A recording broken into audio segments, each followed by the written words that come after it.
내가 버린 쓰레기 누가 주워가긴 하네. 도윤의 결혼식장 전처 채린이 소리쳤습니다. 아니, 네가 어떻게 여길?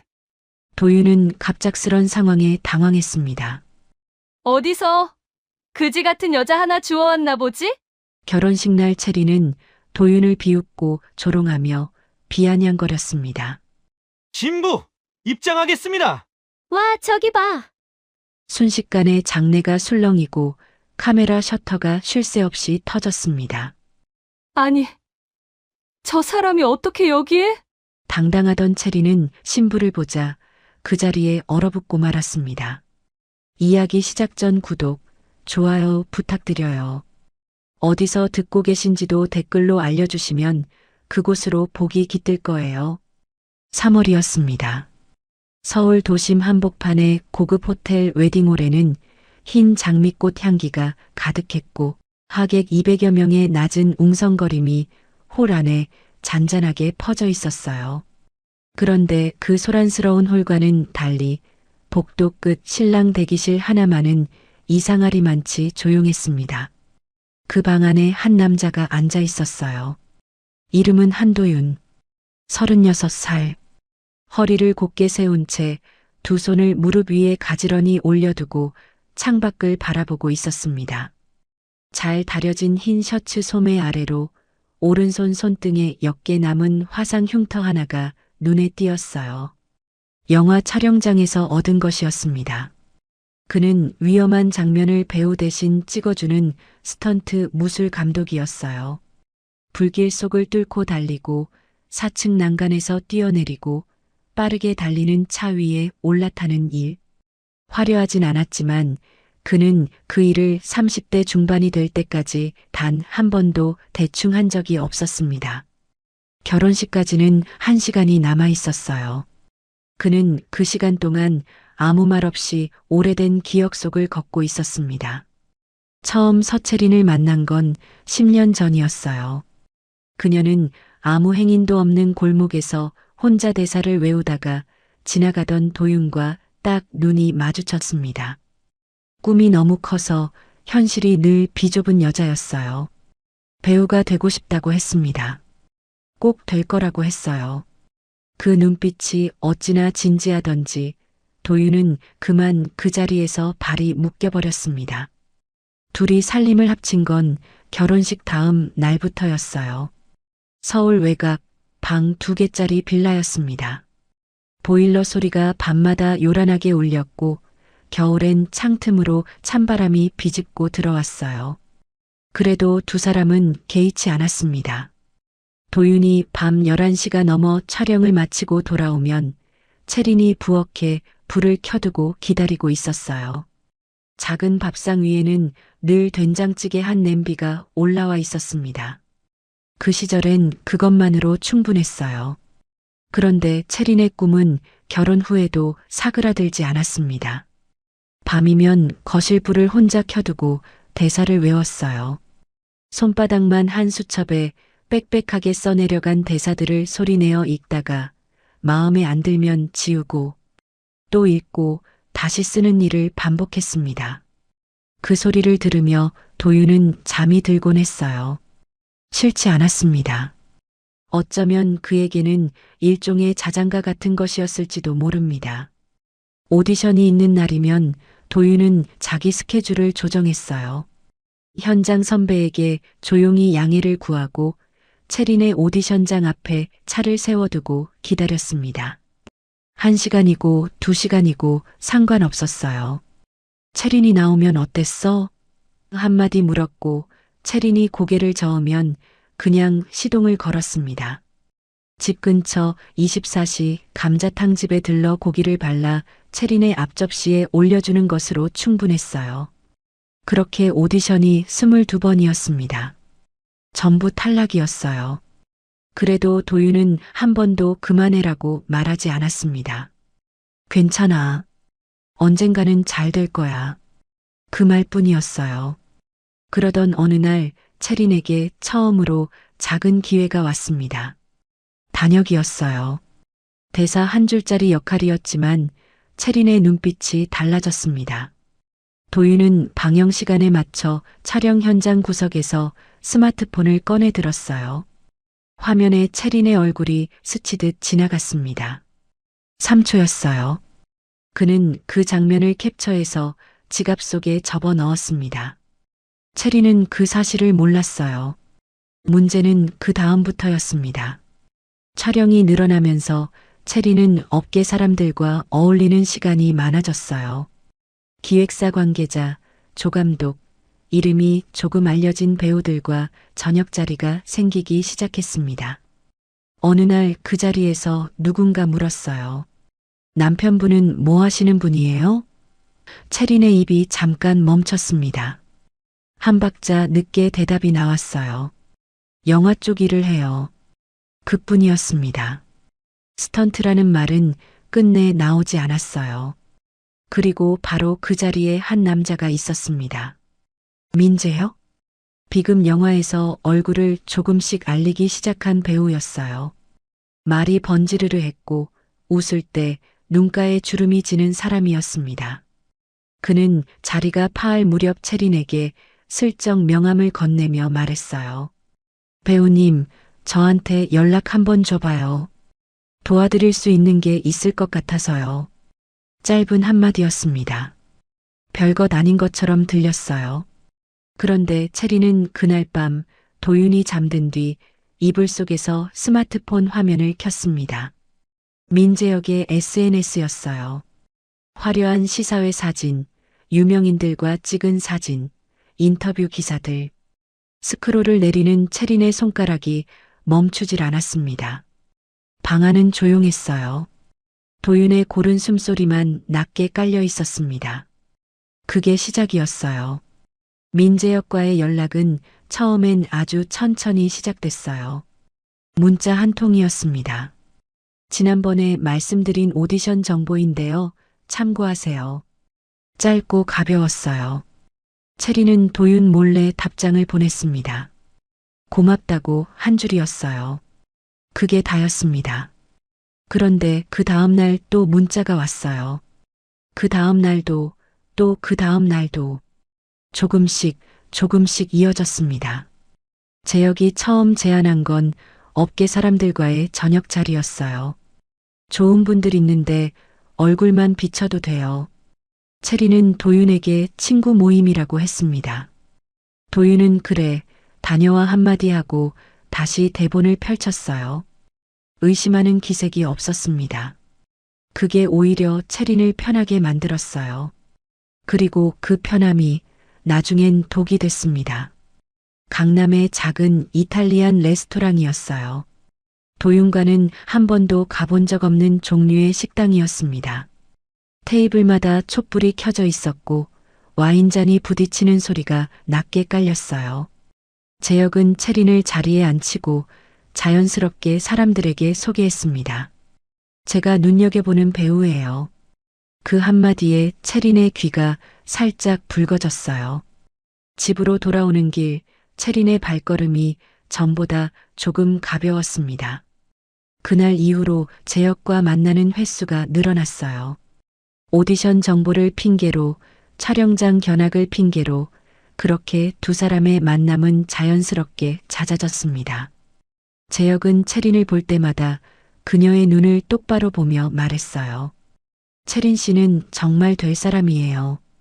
눈빛이 달라. 그 말이 채린의 귀에서 오래 맴돌았습니다. 22번의 오디션에서 한 번도 듣지 못했던 말이었어요. 그러던 어느 저녁이었습니다. 재혁이 잔을 내려놓으며 목소리를 낮췄어요. 근데 채린 씨, 솔직히 말해도 돼요? 남편분 직업이 좀 걸려요. 이 바닥은 이미지가 전부거든요. 스턴트맨이랑 결혼했다는 게 알려지면 아무리 연기를 잘해도 캐스팅 테이블에서 먼저 걸러져요. 채린이 아무 말도 하지 않았습니다. 잔을 들었다가 다시 내려놓았어요. 손끝이 차가웠습니다. 당신이랑 있으면 넌 절대 못 떠. 그 사람이 짐이야, 채린 씨한테는. 그 말이 박혔습니다. 깊이. 집에 돌아온 채린은 도윤이 차려놓은 저녁밥을 마주하고 식탁 앞에 앉았어요. 두부조림에 계란국이었습니다. 도윤이 손수 만든 것이었어요. 그는 오늘 힘들었어? 하며 채린의 앞에 수저를 놓아줬습니다. 채린은 응 한마디 하고 고개를 숙였어요. 밥을 먹는 내내 아무 말이 없었습니다. 그날 밤 도윤이 잠든 뒤 채린은 오래도록 천장을 바라봤어요. 방 안은 고요했습니다. 도윤의 숨소리가 규칙적으로 들렸어요. 그 소리가 그날따라 무겁게 눌려왔습니다. 변화는 서서히 왔어요. 하지만 확실하게 왔습니다. 채린이 오디션 일정을 도윤에게 알리지 않기 시작했어요. 데려다 줄 필요 없어. 짧게 잘라냈습니다. 도윤이 영문도 모른 채 재킷을 집어들면 채린이 먼저 현관문을 나서버렸어요. 도윤은 그 뒷모습을 바라보다 조용히 재킷을 내려놓았습니다. 촬영장에서 마주친 날도 있었어요.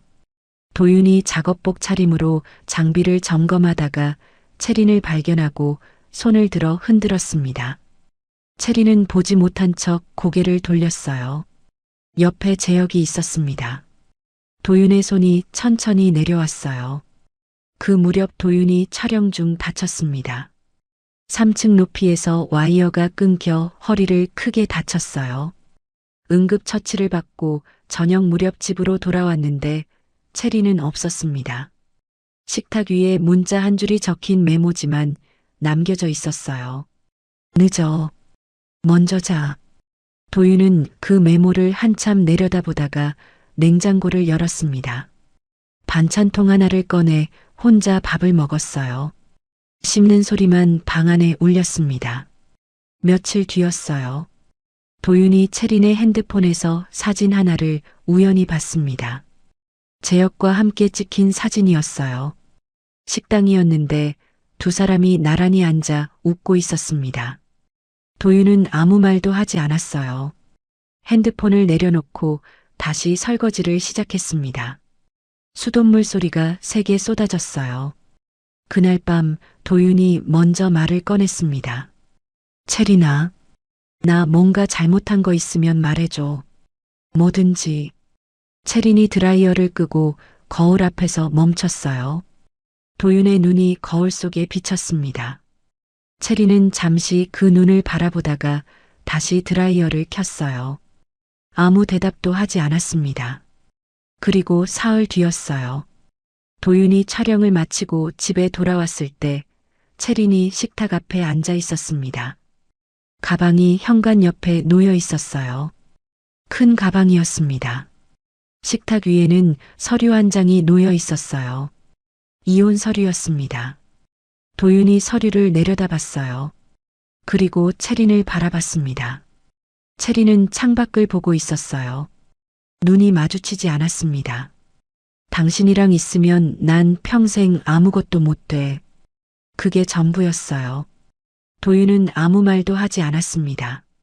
서류를 들고 방으로 들어갔어요. 오래 앉아 있었습니다. 얼마나 지났을까요? 그는 천천히 도장을 집어들었어요. 손이 잠깐 멈췄습니다. 그리고 조용히 눌렀어요. 채린은 그날 밤 가방을 들고 집을 나갔습니다. 현관문이 닫히는 소리가 났어요. 도윤은 그 소리를 방 안에서 들었습니다. 일어나지 않았어요. 그냥 그 자리에 앉아 손 위에 올려진 도장을 내려다보고 있었습니다. 현관문이 닫히고 나서도 도윤은 한동안 그 자리에 앉아 있었습니다. 방 안은 조용했어요. 너무 조용해서 오히려 귀가 먹먹할 정도였습니다. 보일러 소리도, 채린이 드라이어 켜는 소리도, 거실에서 TV 소리도 없었어요. 그냥 아무것도 없었습니다. 도윤은 손 위에 올려진 도장을 내려다보다가 천천히 책상 서랍 안에 넣었어요. 그리고 불을 껐습니다. 그냥 어둠 속에 앉아 있었어요. 얼마나 지났을까요? 그가 일어난 건 새벽 2시가 넘어서였습니다. 부엌에 가서 냉장고를 열었어요. 채린이 만들다 만 반찬통 하나가 덩그러니 놓여 있었습니다.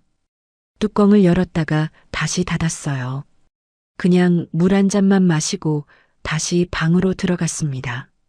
그날 이후로 집이 달라졌어요. 달라진 게 눈에 보이는 것들이었습니다. 세면대 옆에 있던 체린의 화장품들이 사라졌어요. 욕실 선반에 늘 걸려있던 분홍색 수건도 없어졌습니다. 현관 신발장 아래쪽에 가지런히 놓여있던 체린의 운동화도요. 도윤은 그것들이 사라진 자리를 한 번씩 눈으로 훑고는 그냥 지나쳤어요. 채우려 하지 않았습니다. 그냥 빈 채로 두었어요. 밥은 혼자 먹었습니다. 처음엔 차려 먹으려다가 번거로워서 편의점 도시락을 사왔어요. 전자레인지 돌리는 소리가 빈 부엌에 울렸습니다. 플라스틱 뚜껑을 열면 김이 올라왔어요. 혼자 앉아 먹는 밥상은 넓었습니다. 괜히 넓었어요. 일은 더 많이 했습니다. 촬영장에서 누군가 감독님, 이 장면 대역 세워도 됩니다라고 하면 도윤은 제가 합니다라고 했어요. 말릴 틈도 주지 않았습니다. 불이 붙은 장면, 차에 부딪히는 장면, 3층 난간에서 떨어지는 장면. 하나씩 직접 몸으로 받아냈어요. 스태프들이 뒤에서 수군거렸습니다. 요즘 한 감독님 왜 저래? 누군가 그렇게 말하는 소리가 들렸어요. 도윤은 들은 척하지 않았습니다. 촬영이 끝나면 누구보다 늦게 자리를 떴어요. 장비를 혼자 정리하고 현장을 한 바퀴 둘러보고 그렇게 시간을 썼습니다. 집에 일찍 들어가면 그 조용함을 더 오래 마주해야 했으니까요. 그러던 어느 날 오후였습니다. 현관 비밀번호를 누르고 들어섰더니 부엌에서 냄새가 났어요. 된장찌개였습니다. 도윤이 멈칫했어요. 부엌 쪽을 바라봤더니 어머니가 앞치마를 두르고 국자를 적고 있었습니다. 어머니는 아들 얼굴을 한번 보고는 아무 말도 하지 않았어요. 손 씻고 앉아라라고만 했습니다. 도윤은 시키는 대로 손을 씻고 식탁 앞에 앉았어요. 된장찌개와 시금치나물, 계란말이가 차려졌습니다. 어머니는 맞은편에 앉지 않았어요. 그냥 부엌 싱크대 앞에 서서 반찬통을 닦았습니다. 밥을 먹는 내내 두 사람은 아무 말이 없었어요. 식사가 끝날 무렵 어머니가 말했습니다. 냉장고에 반찬 넣어뒀다. 그게 전부였어요. 코트를 집어들고 현관으로 나가면서 한 번도 뒤를 돌아보지 않았습니다. 도윤은 그 뒷모습을 바라보다가 어머니하고 불렀어요. 어머니가 멈췄습니다. 고맙습니다. 짧게 말했어요. 어머니는 대답 대신 현관문을 살며시 당겨 닫았습니다. 딸깍 작은 소리가 났어요. 그 무렵 체린의 소식이 간간히 들려왔습니다. 촬영장 사람들을 통해서였어요. 재혁의 연줄로 드라마 단역을 몇 번 했다는 이야기, 오디션을 계속 보고 다닌다는 이야기, 누군가는 둘이 붙어 다닌다더라라고 했습니다. 도윤은 그 말을 듣고도 고개를 끄덕이고는 다시 하던 일을 계속했어요. 장비 점검이었습니다. 손은 멈추지 않았어요. 어느 주말 오후였어요. 도윤이 오랜만에 혼자 걸었습니다. 체린과 살던 동네였어요. 골목 어귀의 작은 슈퍼, 둘이 자주 가던 감자탕집, 체린이 오디션 연습을 하던 작은 공원. 발걸음이 공원 앞에서 한번 느려졌다가 다시 이어졌습니다. 벤치가 비어 있었어요. 바람이 차가웠습니다. 도윤은 멈추지 않고 그냥 지나쳤어요. 그리고 사고가 났습니다. 11월 초순이었어요. 야외 촬영이었는데 와이어 장비에 문제가 생겼습니다. 점검을 마쳤다고 보고가 들어왔던 장비였어요. 도윤이 몸을 날리는 순간 와이어가 예상보다 짧게 당겼습니다. 왼쪽 어깨부터 바닥에 부딪혔어요. 순간 숨이 막혔습니다. 스태프들이 달려왔어요. 병원 응급실이었습니다. 왼쪽 어깨 인대가 늘어났고 두 번째 갈비뼈에 금이 갔어요. 간호사가 보호자 연락처를 물었습니다. 도윤이 잠깐 멈췄어요. 괜찮습니다라고만 했습니다. 서류 보호자란에 자기 이름을 직접 썼어요. 펜을 쥔 손이 붕대 때문에 뻣뻣했습니다. 이틀 뒤 퇴원해서 집으로 돌아왔어요. 어깨에 붕대를 감고 현관문을 열었습니다. 불이 꺼진 집이었어요. 스위치를 올리자 형광등이 깜빡이다 켜졌습니다. 도윤은 소파에 앉았어요. 왼쪽 어깨가 욱신거렸습니다. 창밖으로 맞은편 아파트 불빛들이 보였어요. 저 집에는 누가 살까? 저 집 식탁엔 지금 누가 앉아 있을까? 도윤은 한동안 그 불빛들을 바라봤습니다. 일어나서 냉장고를 열었어요. 어머니가 넣어둔 반찬통이 3개 있었습니다. 뚜껑을 열었더니 찜닭이었어요. 데우지도 않고 그냥 숟가락을 집어들었습니다. 차가운 채로 혼자 먹었어요. 씹는 소리가 방 안에 울렸습니다. 그게 그날 밤 도윤이 들은 유일한 소리였어요. 겨울이 지나고 봄이 왔습니다. 도윤의 어깨는 2달 만에 나았어요. 붕대를 풀던 날 의사가 회복이 빠르시네요 라고 했습니다. 도윤은 그냥 네 하고 병원을 나왔어요. 회복이 빠른 게 좋은 건지 나쁜 건지 그때는 잘 몰랐습니다. 빨리 나아봤자 돌아갈 집은 여전히 그 집이었으니까요. 그렇게 계절이 바뀌어도 도윤의 하루는 크게 달라지지 않았어요. 촬영장, 집, 편의점. 그 3곳을 반복했습니다. 가끔 어머니가 반찬을 들고 왔고 가끔 동료들이 술 한잔 하자고 연락을 했어요. 도윤은 반찬은 받았지만 술자리는 대부분 거절했습니다. 시끄러운 자리가 불편했어요. 말을 많이 해야 하는 자리가 더 피곤했습니다. 그러다 5월이었어요. 새 영화 촬영이 잡혔습니다. 제법 규모가 있는 작품이었어요. 제작비도 넉넉했고 감독도 이름이 알려진 사람이었습니다. 도윤이 무술감독으로 합류했어요. 촬영지는 서울 외곽의 폐공장 부지였습니다. 낡은 철골 구조물이 그대로 남아있어서 액션 장면을 찍기에 좋은 곳이었어요. 첫날 아침이었습니다. 도윤이 일찍 도착해 혼자 현장을 둘러보고 있었어요. 바닥 상태를 확인하고 철골 기둥 사이 간격을 재고 조명 위치와 카메라 동선을 머릿속에 그렸습니다. 그렇게 1시간쯤 지났을 무렵이었어요. 차 한 대가 들어왔습니다. 검은색 차였어요. 문이 열리고 매니저로 보이는 여자가 먼저 내렸습니다. 그 다음 한 사람이 내렸어요. 선글라스를 쓰고 있었지만 주변 스태프들이 술렁였습니다. 누군가 작은 소리로 윤세하다라고 했어요. 윤세하였습니다. 드라마와 영화를 오가며 10년 넘게 활동해온 배우였어요. 광고판에서, TV 화면에서, 영화 포스터에서 늘 볼 수 있는 얼굴이었습니다. 대한민국에서 그녀를 모르는 사람이 없다고 해도 과언이 아니었어요. 그런 사람이 이 낡은 폐공장 부지에 서 있었습니다. 세아는 선글라스를 벗고 현장을 천천히 둘러봤어요. 표정이 무거웠습니다. 피곤해 보이는 눈이었어요. 매니저가 옆에서 뭔가를 속삭였지만 세아는 고개만 끄덕일 뿐이었습니다. 그날 찍어야 할 장면은 고층 철골 구조물 위에서 뛰어내리는 장면이었어요. 세아가 직접 찍겠다고 했다는 얘기가 스태프들 사이에서 돌고 있었습니다.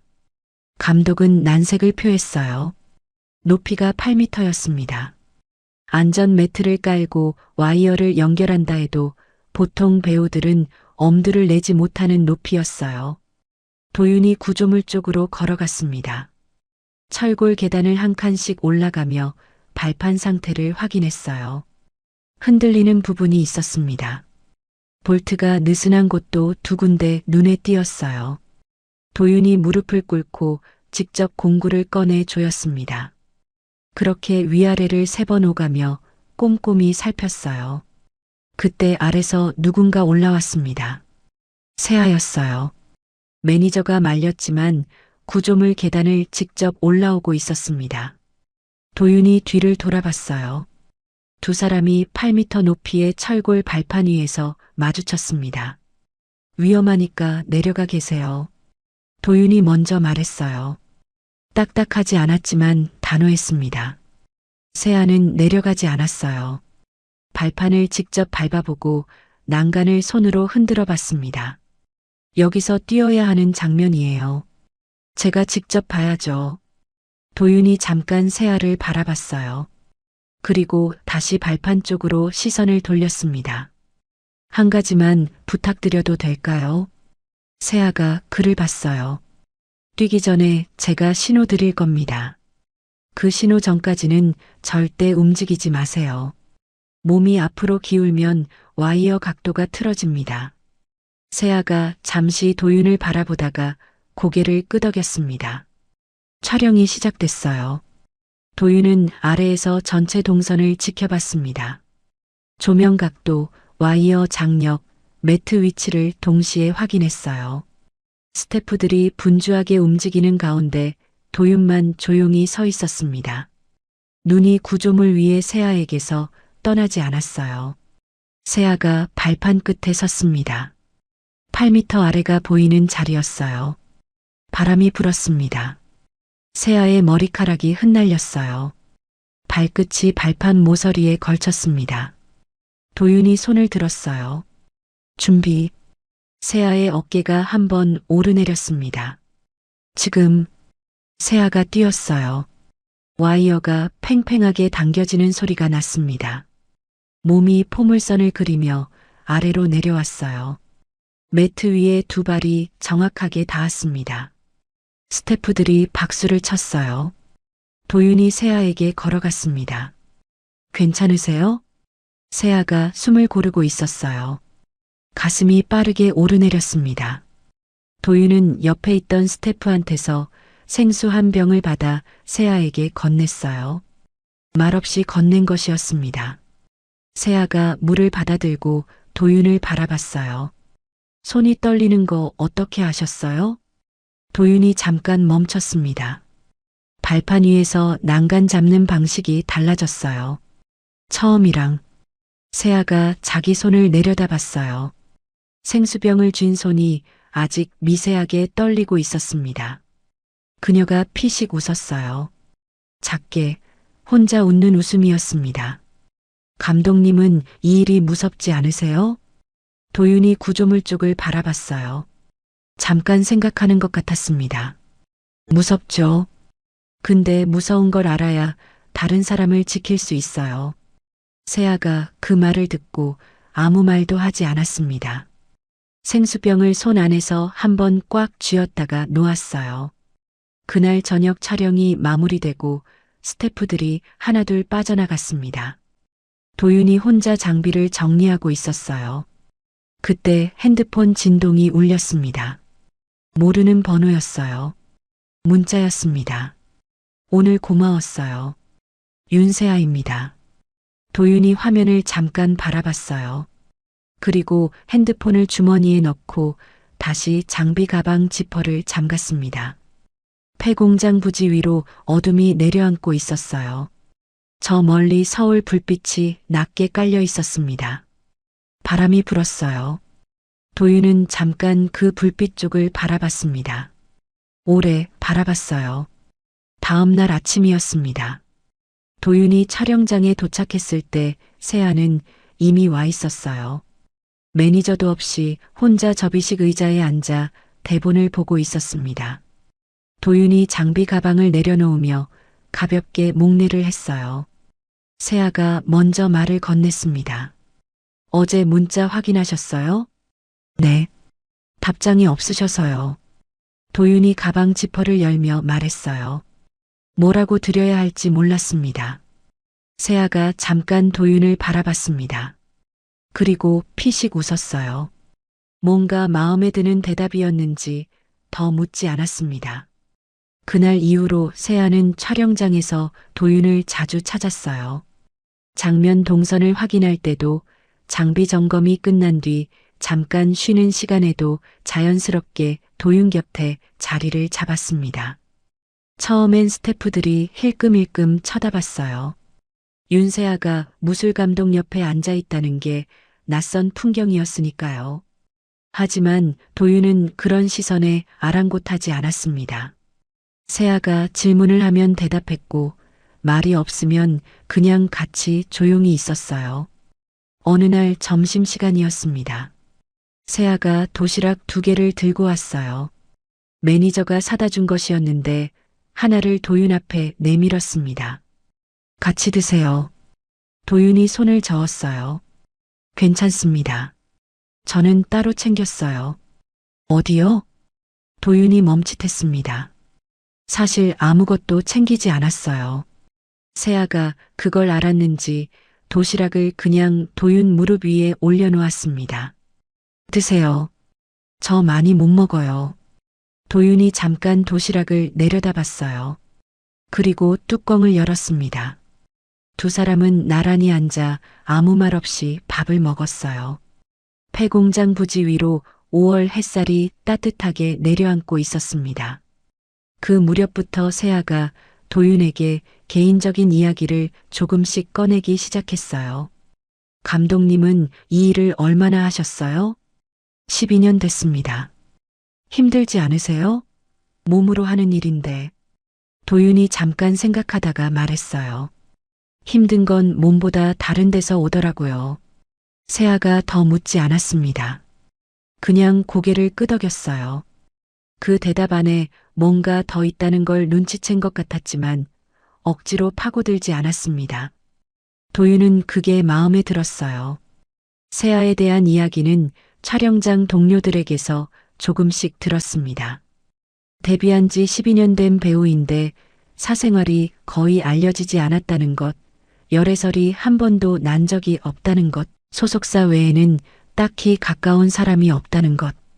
도윤은 그런 이야기들을 흘려듣다가 어느 순간 귀를 기울이고 있는 자신을 발견했어요. 스스로도 몰랐습니다. 촬영이 3주째 접어든 어느 저녁이었어요. 촬영이 일찍 끝났습니다. 스태프들이 철수하고 세아의 매니저도 차를 가지러 자리를 비웠어요. 두 사람만 빈 세트 옆 컨테이너 박스 앞에 서 있었습니다. 세아가 하늘을 올려다봤어요. 붉게 물든 저녁 하늘이었습니다. 감독님, 저 오늘 집에 가기 싫어요. 도윤이 세아를 봤습니다. 집이 너무 조용해서요. 들어가면 아무도 없거든요. 그 말이 도윤의 어딘가에 닿았어요. 조용히 닿았습니다. 저도 그렇습니다.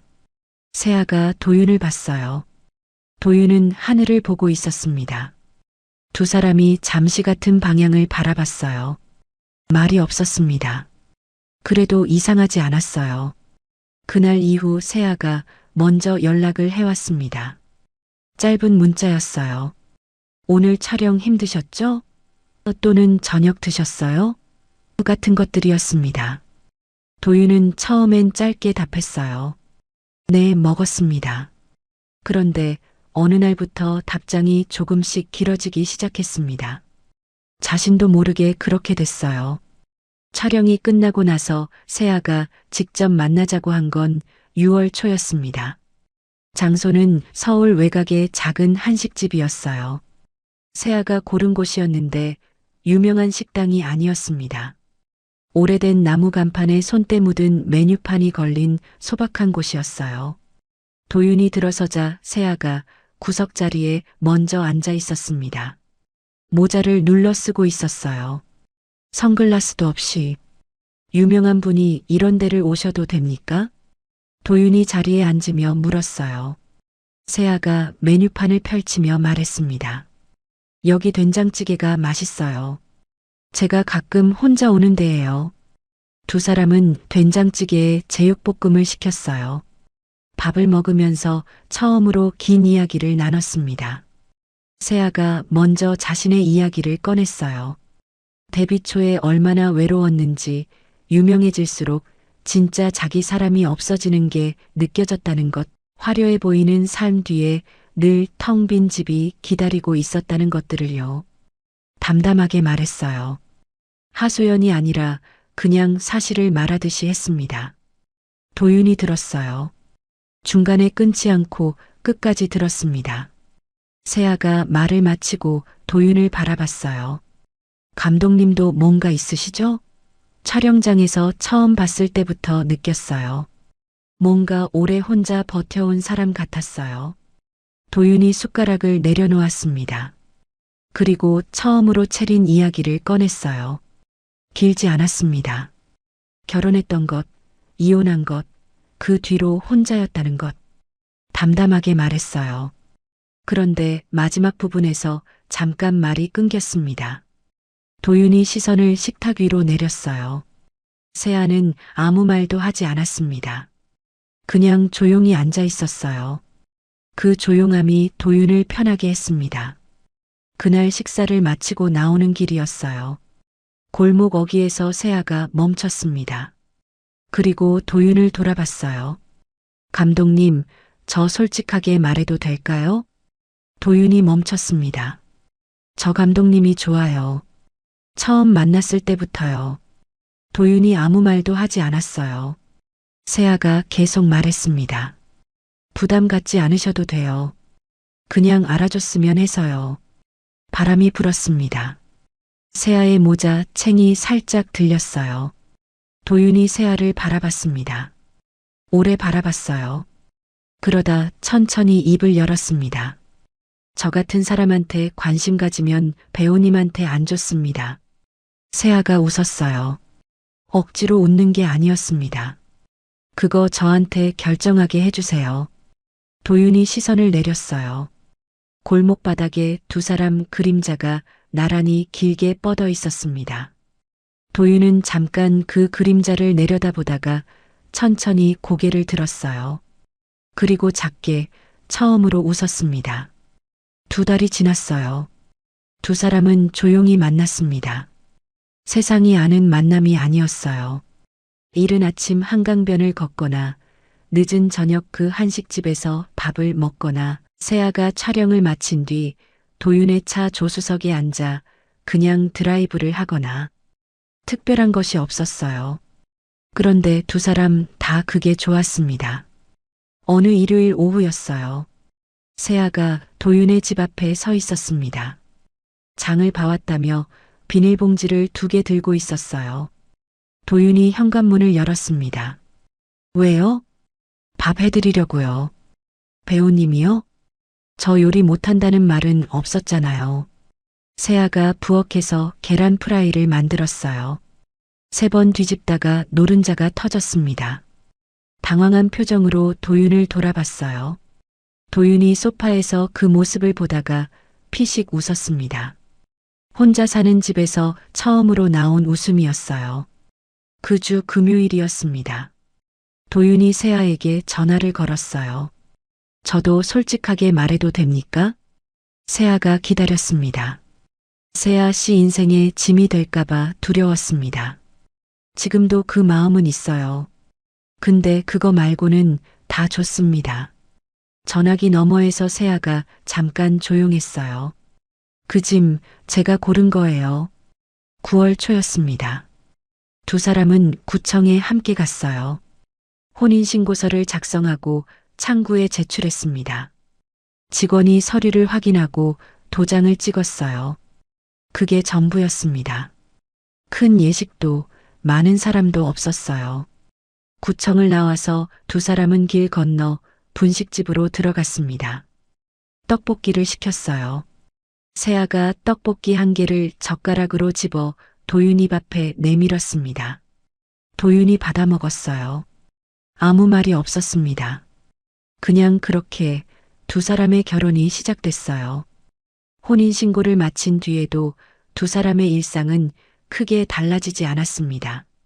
세아는 여전히 촬영이 있는 날이면 새벽에 나갔고 도윤은 현장에서 하루를 보내고 저녁 늦게 들어왔어요. 다른 점이 있다면 도윤의 집 냉장고가 조금씩 채워지기 시작했다는 것이었습니다. 세아가 장을 받아 넣어둔 것들이었어요. 두부, 계란, 시금치, 그리고 도윤이 좋아하는 된장. 도윤은 냉장고를 열 때마다 그것들을 한 번씩 눈으로 확인했습니다. 별것 아닌 것 같아도 그게 좋았어요. 소속사에는 결혼 사실을 먼저 알렸습니다. 세아가 대표를 직접 만났어요. 회의실 테이블 맞은편에 대표와 팀장 2명이 앉아 있었고 세아는 혼자였습니다. 결혼했습니다라고 말하는 세아의 목소리는 흔들리지 않았어요. 대표의 얼굴이 굳었습니다. 상대가 누구냐고 물었어요. 세아가 이름을 말했습니다. 한도윤. 대표가 잠깐 멈췄어요. 배우도 아니고 재벌도 아니고 이름이 알려진 사람도 아니었으니까요. 스턴트 감독이요? 네. 팀장이 옆에서 뭔가 말하려다 세아의 눈빛을 보고 입을 닫았어요. 세아는 대표를 똑바로 보고 있었습니다. 대표가 한숨을 한번 내쉬고는 말했어요. 공개는 언제 할 생각이에요? 결혼식 날 자연스럽게 알려질 겁니다. 더 이상 반대하는 말은 나오지 않았어요. 회의실을 나서는 세아의 걸음이 가벼웠습니다. 결혼식 준비는 조용하게 진행됐어요. 세아가 원한 건 크고 화려한 예식이 아니었습니다. 하지만 도윤의 어머니를 생각하면 너무 소박하게 할 수도 없었어요. 결국 서울 도심 호텔 웨딩홀로 정했습니다. 하객은 양쪽 합쳐 200명 안팎이었어요. 세아 측 하객 중에는 함께 일해온 감독들, 제작사 대표들, 방송국 PD들이 여럿 포함돼 있었습니다. 자연스럽게 기자들도 초대 명단에 들어갔어요. 세아가 직접 챙긴 부분이었습니다. 이유는 나중에 알게 됩니다. 날짜는 11월 둘째 주 토요일로 잡았어요. 그런데 결혼식 열흘 전이었습니다. 도윤의 촬영 현장 동료 중 한 명이 지인들에게 청첩장을 돌렸어요. 종이 청첩장이었습니다. 신랑 이름은 한도윤. 날짜와 장소가 적혀 있었어요. 강남 L호텔 11월 둘째 주 토요일 오후 2시. 신부 이름은 적혀 있지 않았습니다. 세아의 요청이었어요. 결혼식 당일 직접 알려지길 원했던 것이었습니다. 그 청첩장이 돌고 도는 데는 오래 걸리지 않았어요. 촬영 현장에서, 업계 지인들 사이에서, 아는 사람이 아는 사람에게로 소문이 번졌습니다. 한도윤이 결혼한대. 그 말이 여기저기서 오갔어요. 신부가 누구인지는 아무도 몰랐습니다. 그래서 더 궁금증이 커졌어요. 그 소문이 채린의 귀에까지 닿은 건 결혼식 닷새 전이었습니다. 채린은 강남의 작은 카페 구석자리에 앉아 있었어요. 예전에 함께 오디션을 다니던 후배 배우와 마주 앉아 있었습니다. 아메리카노를 홀짝이던 후배가 별뜻 없이 말을 꺼냈어요. 언니, 한도윤 씨 결혼한다는 거 알아요? 채린의 손이 멈췄습니다. 커피잔이 테이블 위에 내려앉았어요. 누가요? 한도윤 씨요. 언니 전 남편 아니에요? 이번 주 토요일에 결혼식 한다고 청첩장이 돌던데. 채린이 아무 말도 하지 않았어요. 후배가 계속 말했습니다. 근데 신부가 누군지는 아무도 모른대요. 청첩장에 이름이 없었나 봐요. 업계에서 다들 궁금해하더라고요. 창밖으로 11월 햇살이 차갑게 들어오고 있었어요. 채린이 커피잔을 다시 집어들었습니다. 한 모금 마셨어요. 쓴맛이 올라왔지만 표정은 바뀌지 않았습니다. 그래요. 그게 전부였어요. 후배가 다른 이야기로 넘어갔고 채린은 듣는 척하며 고개를 끄덕였습니다. 하지만 머릿속에서는 그 말이 빠져나가지 않았어요. 한도윤, 결혼, 이번 주 토요일. 카페를 나오면서 채린은 핸드폰을 꺼냈어요. 재혁에게 전화를 걸었습니다. 신호가 3번 갔어요. 재혁이 받았습니다. 오빠 나야. 지금 어디야? 집. 왜? 도윤이 결혼한대. 이번 주 토요일. 잠깐 침묵이 흘렀어요. 그래서 채린이 걸음을 멈췄습니다. 골목 어귀였어요. 바람이 불었습니다. 신부가 누군지 아무도 모른대. 청첩장에도 이름이 없었다고. 재혁이 낮게 웃었어요. 그게 뭐 어쨌다고. 가보자. 채린이 말했어요. 짧고 단호했습니다. 내가 버린 남자가 누구랑 결혼하는지 두 눈으로 보고 싶어?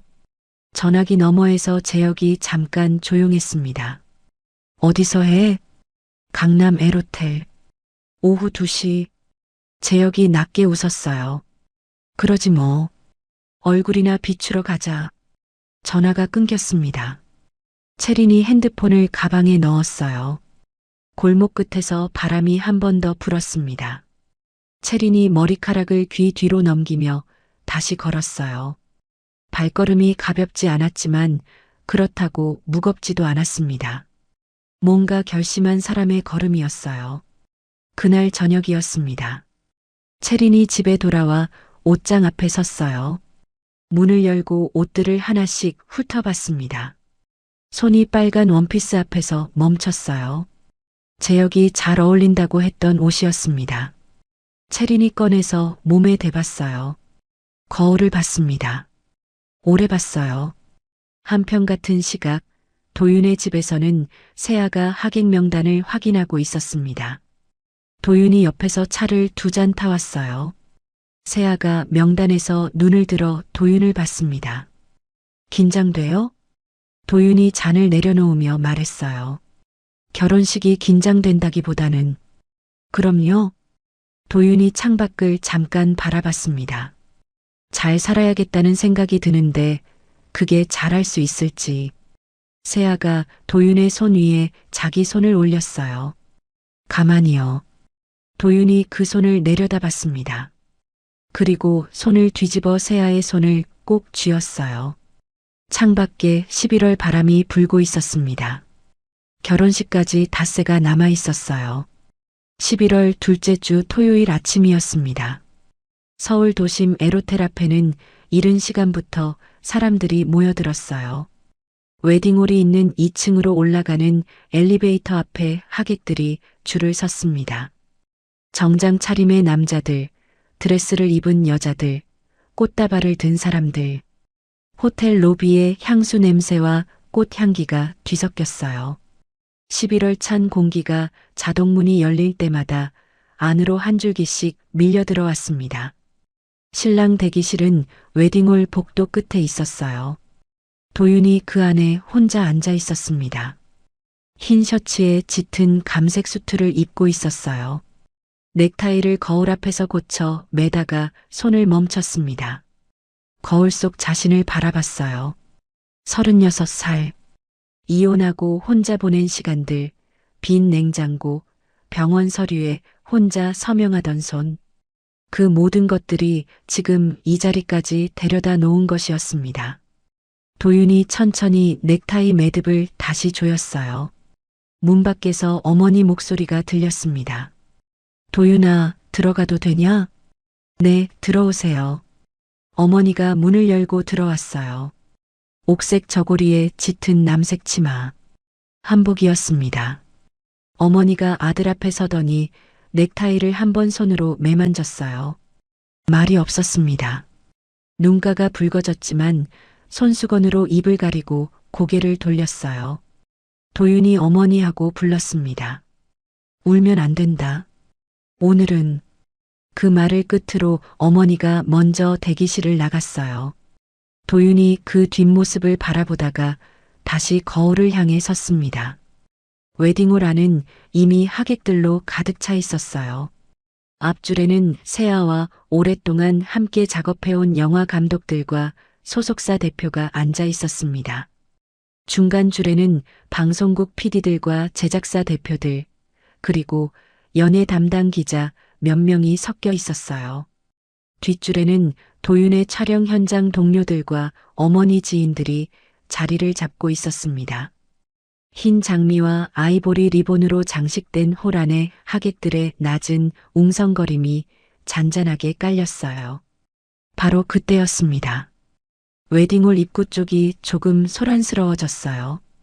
채린과 재혁이었습니다. 채린은 빨간 원피스를 입고 있었어요. 11월 결혼식장에서 눈에 띄기에 충분한 차림이었습니다. 재혁은 캐주얼한 재킷에 청바지였어요. 두 사람은 방명록 테이블을 그냥 지나쳤습니다. 안내 직원이 하객이신가요? 하고 물었지만 채린이 네 한마디로 끊어버리고 홀 안으로 들어섰어요. 채린이 홀 안을 천천히 둘러봤습니다. 앞줄의 얼굴들이 눈에 들어왔어요. 어디선가 본 얼굴들이었습니다. 제작사 대표, 방송국 PD, 카메라를 든 기자들. 채린의 눈이 그쪽에서 잠깐 멈췄어요. 핸드백 손잡이를 쥔 손에 힘이 들어갔습니다. 재혁이 옆에서 낮게 속삭였어요. 업계 사람들이 꽤 왔네. 채린이 못 들은 척 홀 앞쪽을 바라봤습니다. 꽃으로 장식된 버질로드가 길게 뻗어 있었어요. 두 사람은 뒷자리에 자리를 잡았습니다. 잠시 후 도윤이 홀 앞쪽의 모습을 드러냈어요. 주례없이 진행되는 예식이었습니다. 도윤이 버질로드 끝 단상 앞에 서자 하객들의 시선이 한꺼번에 모였어요.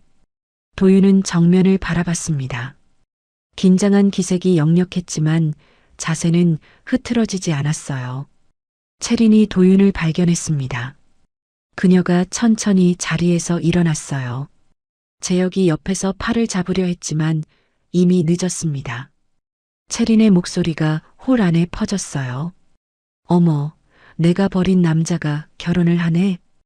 홀 안이 순식간에 조용해졌습니다. 하객 200명의 시선이 일제히 뒤를 향했어요. 채린은 개의치 않았습니다. 오히려 한 발 앞으로 나섰어요. 이렇게 좋은 데서 결혼식까지 하고 대단하다, 대단해. 비웃음이 섞인 목소리였어요.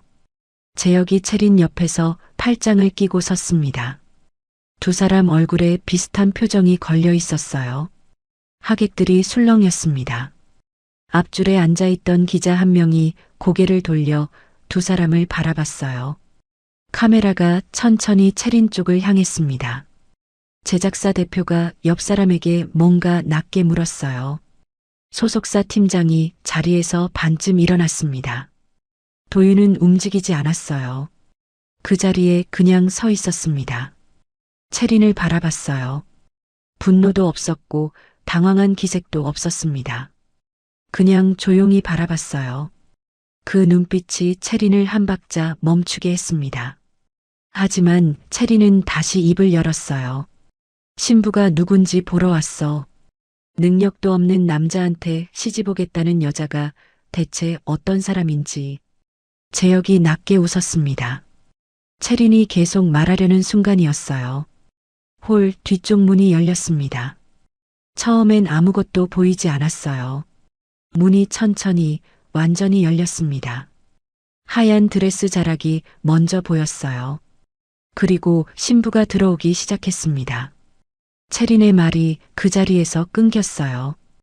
홀 앞줄에 앉아있던 기자들이 일제히 일어났습니다. 카메라 플래시가 한꺼번에 터졌어요. 흰 드레스 자락이 버질로드 위를 천천히 밀고 왔습니다. 홀 안에 있던 200명의 시선이 전부 입구 쪽으로 쏠렸어요. 누군가 숨을 들이켰습니다. 누군가는 자리에서 일어섰어요. 하객들 사이에서 낮은 탄성이 번졌습니다. 채린이 눈을 가늘게 떴어요. 플래시 불빛이 너무 밝아서였습니다. 눈을 깜빡이며 다시 봤어요. 버질로드를 걸어오는 신부의 얼굴이 보였습니다. 채린의 입이 천천히 벌어졌어요. 재혁도 굳었습니다. 팔짱을 끼고 있던 팔이 힘없이 내려갔어요. 그 자리에 선 채로 아무것도 하지 못했습니다. 신부는 윤세아였어요. 대한민국에서 모르는 사람이 없는 얼굴이었습니다. 10년 넘게 브라운관과 스크린을 채워온 얼굴이었어요. 광고판에서, 영화 포스터에서, TV 화면에서 수도 없이 보아온 바로 그 얼굴이었습니다. 그 얼굴이 지금 이 웨딩홀 버질로드를 걷고 있었어요. 채린의 무릎이 흔들렸습니다. 옆 의자 등받이를 손으로 짚었어요. 손끝이 차가웠습니다. 재혁은 입술이 벌어진 채로 굳어 있었어요. 아무 말도 나오지 않았습니다. 주변 하객들의 시선이 이제 다시 채린과 재혁 쪽으로 돌아오기 시작했어요. 누군가 낮게 수군거렸습니다. 누군가는 채린의 빨간 원피스를 눈으로 훑으며 고개를 저었어요. 앞줄에 앉아있던 기자가 채린 쪽으로 카메라를 천천히 돌렸습니다. 세아가 버질로드 중간쯤에서 걸음을 멈췄어요. 고개를 돌려 채린 쪽을 바라봤습니다. 눈이 마주쳤어요. 세아의 표정은 흔들리지 않았습니다. 차갑지도 않았어요. 그냥 조용했습니다. 그 조용함이 채린의 어깨를 눌러오는 것 같았어요. 채린이 시선을 피하려다 피하지 못했습니다. 세아가 다시 걸음을 뗐어요. 버질로드 끝에서 도윤이 기다리고 있었습니다. 세아가 도윤 앞에 섰어요. 도윤이 세아의 손을 두 손으로 감쌌습니다. 두 사람이 서로를 바라봤어요. 홀 안에 다시 플래시가 터졌습니다. 채린은 그 자리에 서 있었어요. 앉지도 못하고 나가지도 못했습니다. 빨간 원피스가 그 어느 때보다 눈에 띄었어요. 재혁이 채린의 팔을 잡아당겼습니다. 낮은 목소리로 나가자라고 했어요. 채린은 움직이지 않았습니다. 눈이 도윤과 세아에게서 떠나질 않았어요. 홀 안하객들의 시선이 이제 완전히 두 사람에게로 향해 있었습니다. 아무도 소리를 내지 않았어요. 그 침묵이 채린의 귀를 먹먹하게 눌렀습니다. 채린의 손끝이 더 차가워졌어요. 홀 안이 조용했습니다. 아무도 말을 하지 않았어요. 200명이 넘는 하객들이 숨을 죽인 채 버질로드 끝을 바라보고 있었습니다. 카메라 플래시만 간간히 터졌어요. 그 불빛이 흰 드레스 위에서 번질 때마다 홀 안이 잠깐씩 환해졌다가 다시 가라앉았습니다. 세아가 걷고 있었어요. 천천히 흔들림 없이 걸었습니다. 드레스 자락이 버질로드 위를 쓸었어요. 부케를 쥔 두 손이 배꼽 아래 가지런히 모여 있었습니다. 표정은 고요했어요. 화려한 자리에 익숙한 사람의 걸음이었지만 오늘은 그것과는 다른 무게가 실려 있었습니다. 더 단단하고 더 느린 걸음이었어요. 채린은 그 자리에 선 채로 굳어 있었습니다. 빨간 원피스가 홀 안에서 혼자 튀었어요.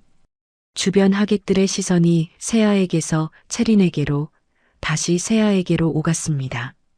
채린의 입술이 미세하게 떨렸어요. 아까 그 큰 목소리는 어디로 간 것인지 지금은 아무것도 나오지 않았습니다. 재혁이 채린 옆에서 반 발짝 뒤로 물러섰어요. 아주 조금이었습니다. 본인도 의식하지 못한 움직임이었을 거예요. 하지만 채린은 그 반 발짝을 느꼈습니다. 옆구리로 느꼈어요. 핸드백을 쥔 손에 힘이 더 들어갔습니다. 세아가 버질로드 중간을 지나쳤어요. 그때였습니다. 세아의 시선이 채린 쪽으로 한번 향했어요. 잠깐이었습니다. 눈이 마주쳤어요. 세아는 멈추지 않았습니다. 걸음도 흐트러지지 않았어요. 그냥 바라봤습니다. 그 눈빛 안에 분노도 없었고 비웃음도 없었어요. 그냥 조용히 확인하는 눈이었습니다. 그게 오히려 더 무거웠어요. 채린이 시선을 내렸습니다. 세아가 버질로드 끝에 다가왔어요. 도윤이 한 발 앞으로 나섰습니다. 두 사람이 마주 섰어요. 도윤의 두 손이 세아의 손을 감쌌습니다. 세아가 도윤을 바라봤어요. 도윤도 세아를 바라봤습니다. 홀 안에 다시 플래시가 터졌어요. 하객들 사이에서 낮은 탄성이 번졌습니다. 앞줄에 앉아있던 기자 한 명이 자리에서 완전히 일어섰어요. 카메라를 들어 올렸습니다. 옆에 앉아있던 기자도 따라 일어났어요. 두 사람, 세 사람 순식간에 앞줄이 들썩였습니다. 제작사 대표가 소속사 팀장 쪽으로 고개를 기울이며 낮게 말했어요. 신부가 윤세아 씨였어? 팀장이 조용히 고개를 끄덕였습니다. 발표를 안 한 거예요? 오늘 이 자리에서 알려지길 원하셨어요. 제작사 대표가 고개를 끄덕이며 다시 단상을 바라봤습니다. 표정이 복잡했어요. 예식이 시작됐습니다. 사회자가 마이크를 잡았어요. 그런데 세아가 먼저 손을 들었습니다. 사회자가 멈췄어요. 세아가 마이크를 건네받았습니다. 홀 안이 다시 조용해졌어요. 세아가 하객들을 한번 둘러봤습니다. 천천히요. 그리고 말했어요. 오늘 이 자리에 와주신 모든 분들께 감사드립니다. 오시지 않아도 됐을 분들까지 와주셨네요. 목소리는 차분했어요. 높지도 낮지도 않았습니다. 하지만 그 말이 향하는 방향이 어딘지 홀 안에 있는 사람들은 다 알았어요. 시선이 일제히 뒤쪽으로 향했습니다. 채린 쪽이었어요. 채린의 얼굴이 달아올랐습니다. 귀 끝까지 붉어졌어요. 재혁이 옆에서 채린의 팔을 다시 잡아당겼습니다. 이번엔 더 강하게 당겼어요. 나가자. 지금. 채린이 움직이지 않았습니다. 세아가 다시 말을 이었어요. 저는 오늘 이 사람과 결혼합니다. 한도윤 씨입니다. 세아가 도윤을 바라봤어요. 도윤도 세아를 봤습니다. 이 사람이 어떤 사람인지 한 가지만 말씀드리겠습니다. 저는 이 사람 옆에 있을 때 처음으로 아무것도 설명하지 않아도 됐습니다. 유명해서도 아니고 돈이 많아서도 아니고 그냥 이 사람이어서요. 홀 안이 조용했어요. 누군가 코를 훌쩍이는 소리가 들렸습니다. 도윤의 어머니가 앉아있던 자리에서 손수건이 눈가로 올라갔어요. 세아가 마이크를 내렸습니다. 그리고 채린 쪽을 다시 한번 바라봤어요. 이번엔 더 똑바로요. 도윤 씨를 그렇게 버리셨다면서요. 홀 안이 서늘해졌습니다. 하객들이 숨을 참았어요. 덕분에 제가 이 사람 곁에 있게 됐습니다. 그게 전부였어요.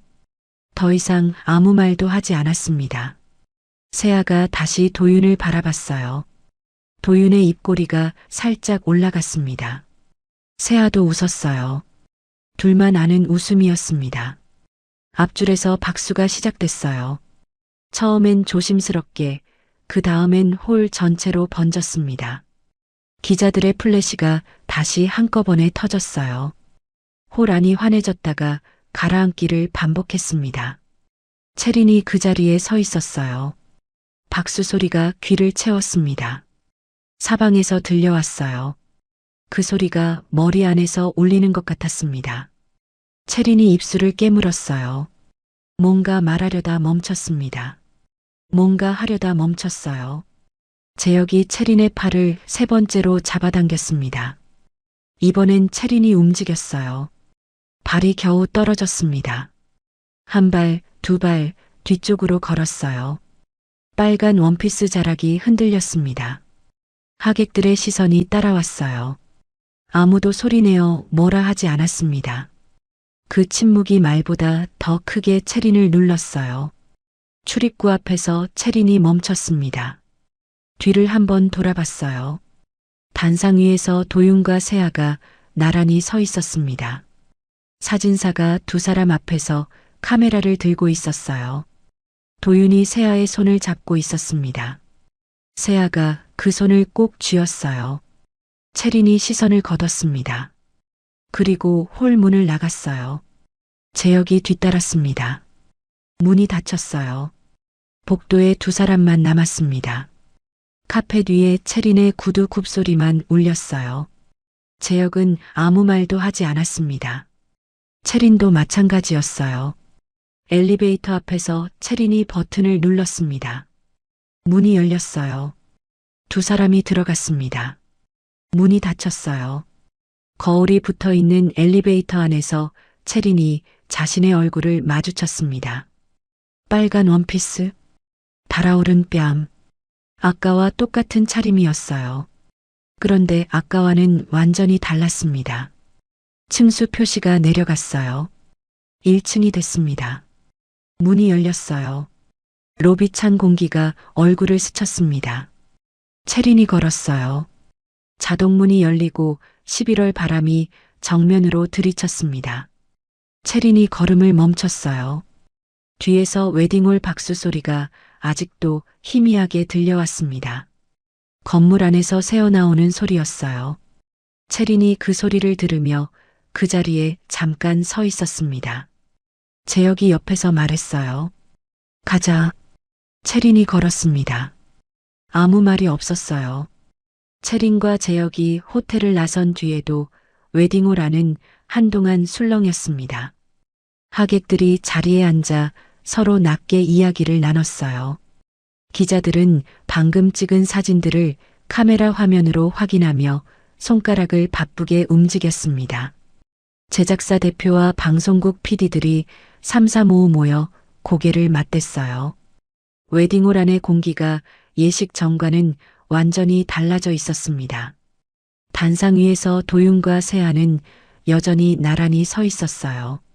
사회자가 예식을 이어가려 했습니다. 그런데 세아가 다시 한번 마이크를 건네받았어요. 사회자가 멈췄습니다. 홀 안이 다시 조용해졌어요. 세아가 천천히 입을 열었습니다. 잠깐 드릴 말씀이 있습니다. 목소리가 낮고 차분했어요. 홀 안 200명이 일제히 세아를 바라봤습니다. 오늘 이 자리에는 저와 오래 함께 일해오신 분들이 많이 와주셨습니다. 감독님들, 제작사 대표님들, 방송국 PD님들, 그분들께 드리고 싶은 이야기가 하나 있어요.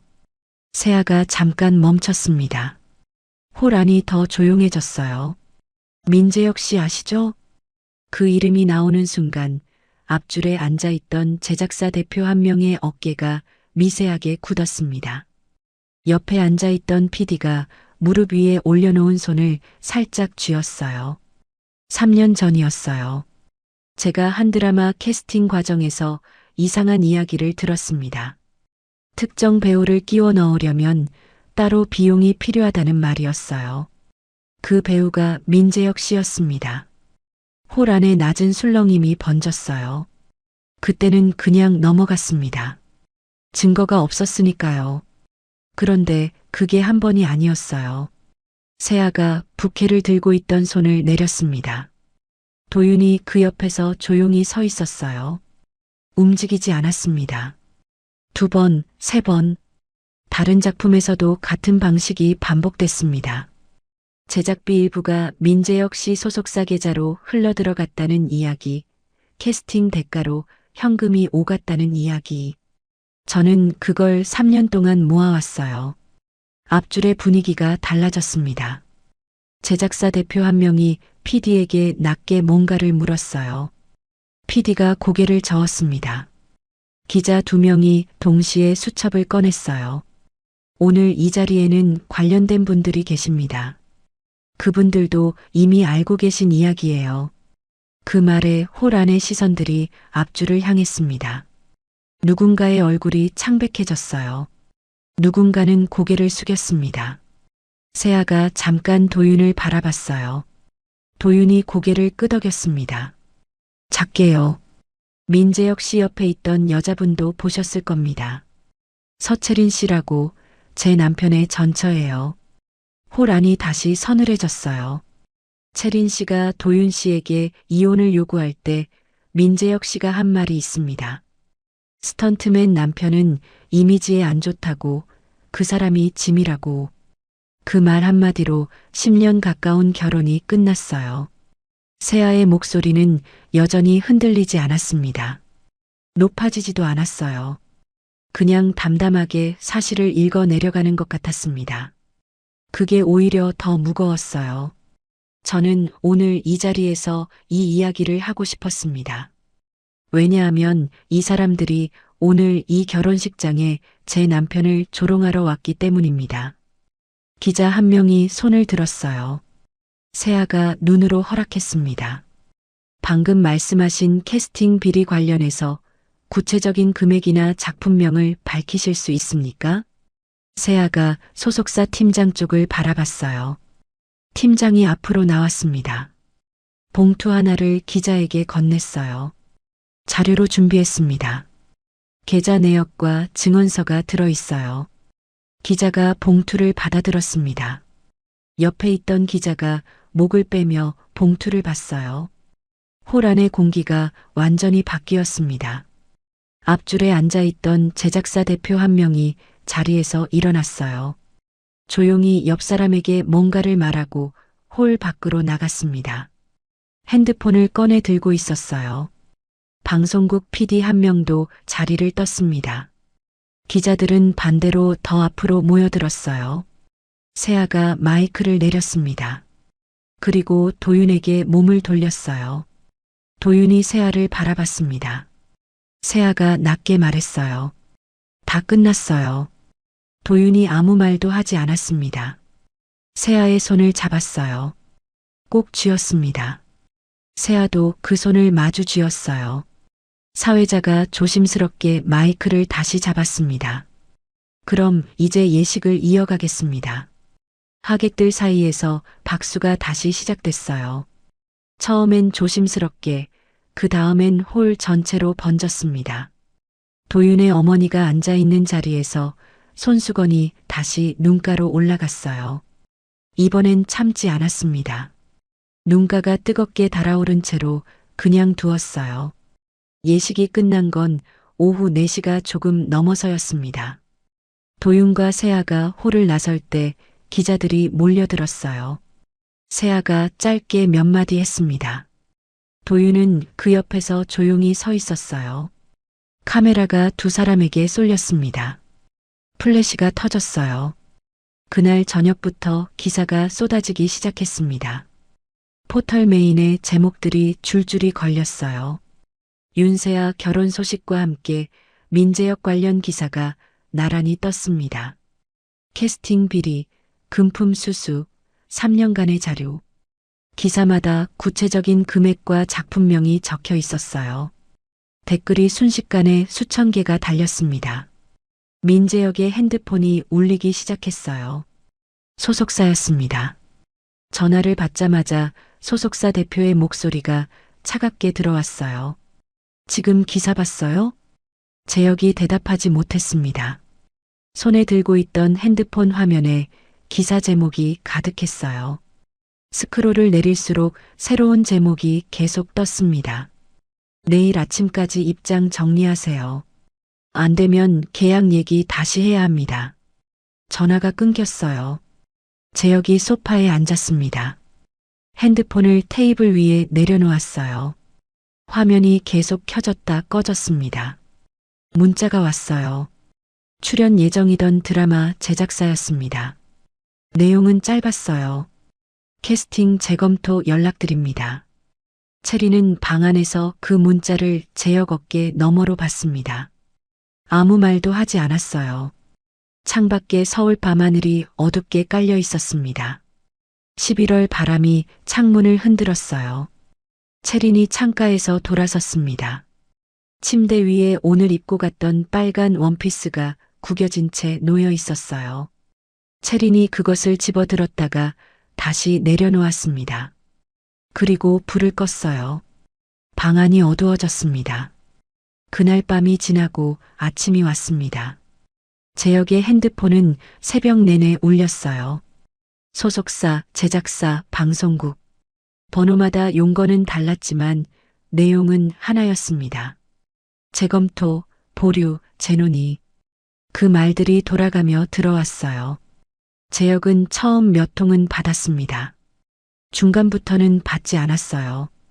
화면이 켜졌다 꺼지기를 반복하는 동안 재혁은 소파에 앉아 천장을 바라봤습니다. 체리는 그 옆에 없었어요. 새벽 3시쯤 짐을 챙겨 나간 것이었습니다. 큰 가방 하나였어요. 재혁은 말리지 않았습니다. 체린도 아무 말 하지 않았어요. 현관문이 닫히는 소리가 나고 나서 재혁은 한동안 그 자리에 그대로 앉아 있었습니다. 결혼식 다음 날 아침 도윤과 세아는 나란히 식탁에 앉아 있었어요. 세아가 계란 프라이 2개를 접시에 담아왔습니다. 노른자가 하나는 터져 있었어요. 세아가 그걸 도윤 앞에 내밀었습니다. 도윤이 터진 쪽을 자기 앞으로 당겼어요. 세아가 그 모습을 보며 웃었습니다. 둘 다 아무 말이 없었어요. 창밖으로 11월 아침 햇살이 조용하게 들어왔습니다. 밥을 먹는 내내 TV를 켜지 않았어요. 끄지 않아도 됐습니다. 두 사람 다 이미 알고 있었으니까요. 어젯밤부터 기사가 쏟아지고 있다는 것을, 민재역의 이름이 포털 메인을 오르내리고 있다는 것을. 하지만 그 이야기를 식탁에서 꺼내지 않았어요. 된장찌개가 식기 전에 다 먹었습니다. 그게 더 중요했어요. 식사를 마치고 세아가 설거지를 했어요. 도윤이 옆에서 행주를 들고 그릇을 닦았습니다. 두 사람이 나란히 부엌 싱크대 앞에 서 있었어요. 수돗물 소리가 낮게 깔렸습니다. 세아가 그릇을 건네고 도윤이 받아서 닦았어요. 말이 없었지만 손이 자연스럽게 오갔습니다.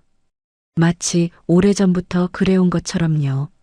민재역에 대한 기사는 사흘 동안 이어졌습니다. 첫날은 캐스팅 비리였어요. 둘째 날은 금품 수수 내역이 구체적으로 공개됐습니다.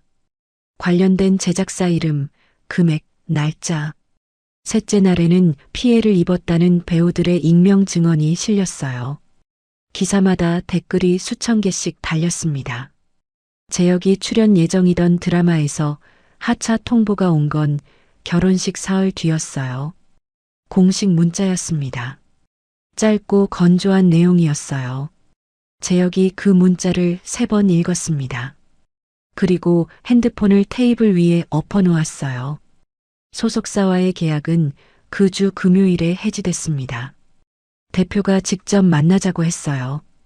재혁이 소속사 사무실에 들어섰을 때 회의실에 대표 혼자 앉아 있었습니다. 변호사도 직원도 없었어요. 대표가 서류 한 장을 테이블 위에 밀었습니다. 재혁이 내려다봤어요. 계약 해지 동의서였습니다. 대표가 말했어요. 도장 찍어요.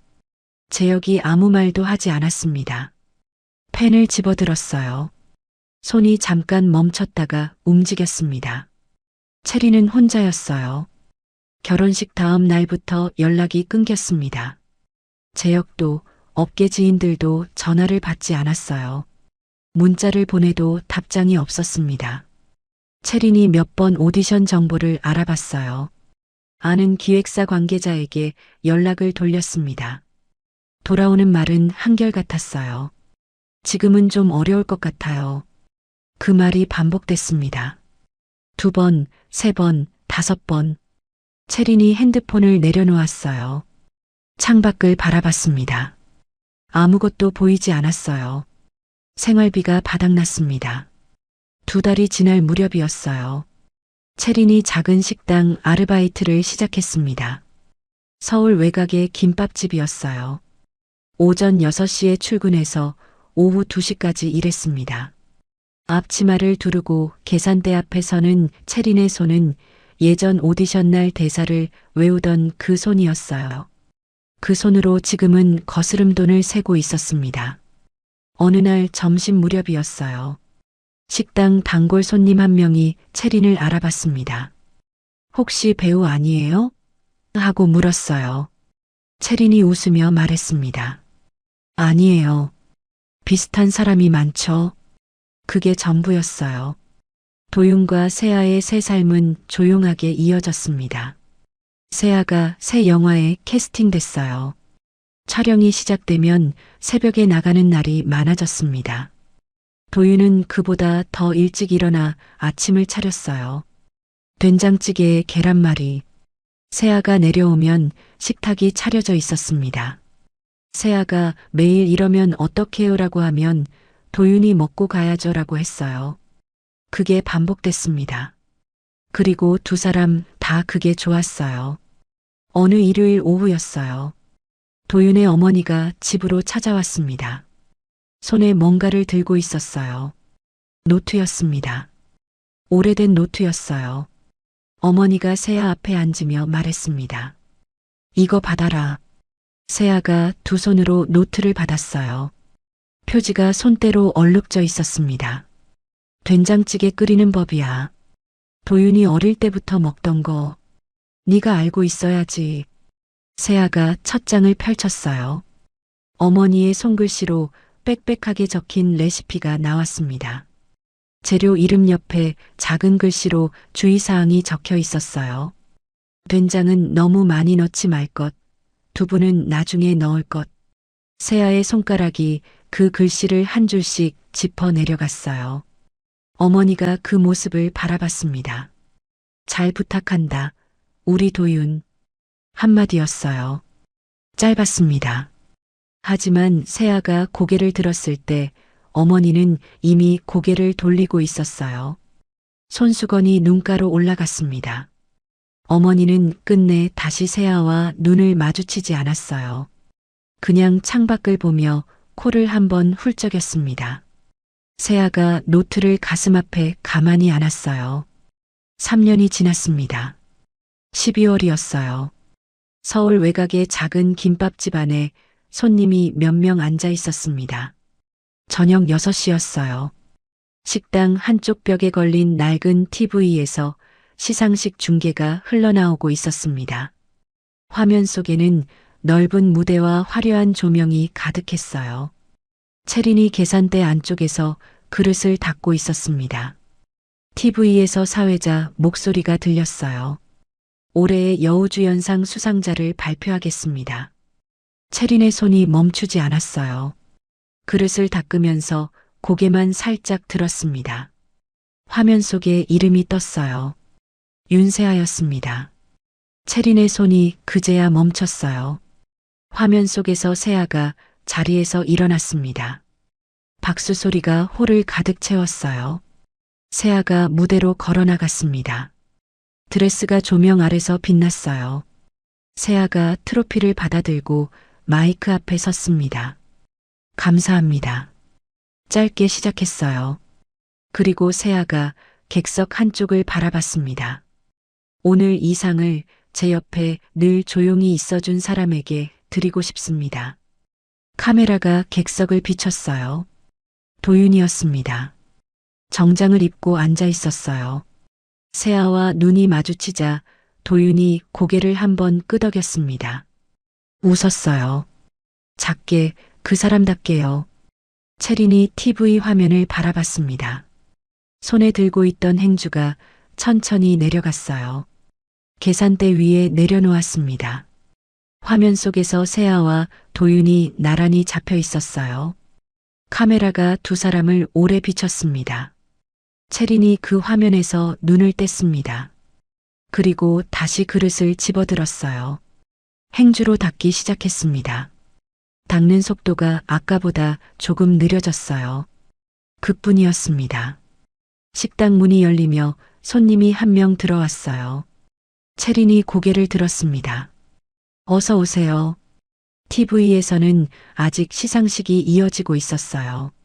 박수 소리가 작은 식당 안을 채웠습니다. 채린은 더 이상 화면을 보지 않았어요. 주문을 받았습니다. 김밥 한 줄이었어요. 채린이 메모지에 주문을 적으며 혼자 중얼거렸습니다. 아무도 듣지 못할 만큼 작은 소리였어요. 내가 왜 그 사람을 버렸을까? 그 말이 나오고 나서 채린이 입을 다물었습니다. 주방 쪽으로 메모지를 넘겼어요. 그리고 다시 계산대 앞에 섰습니다. TV 소리가 계속 흘렀어요. 채린은 듣지 않았습니다. 창밖에 12월 바람이 불고 있었어요. 유리창에 성에가 조금씩 끼기 시작했습니다. 채린이 소매로 유리창을 한번 닦았어요. 그 너머로 어두운 골목이 보였습니다. 지나가는 사람도 없었어요. 식당 안은 따뜻했습니다. 하지만 그 따뜻함이 채린에게는 닿지 않는 것 같았어요. TV가 꺼졌습니다. 주인 아주머니가 리모컨을 내려놓으며 말했어요. 채린 씨, 오늘 마감 좀 부탁해요. 네. 채린이 대답했습니다. 짧고 낮은 목소리였어요. 식당 안에 남은 손님이 한 명씩 일어나 나갔습니다. 불이 하나씩 꺼졌어요. 채린이 테이블을 닦기 시작했습니다. 젖은 행주가 테이블 위를 훑고 지나갔어요. 창밖 골목에 바람이 다시 불었습니다. 인생은 그렇게 한 번의 선택으로 완전히 달라져 버린 것이었습니다.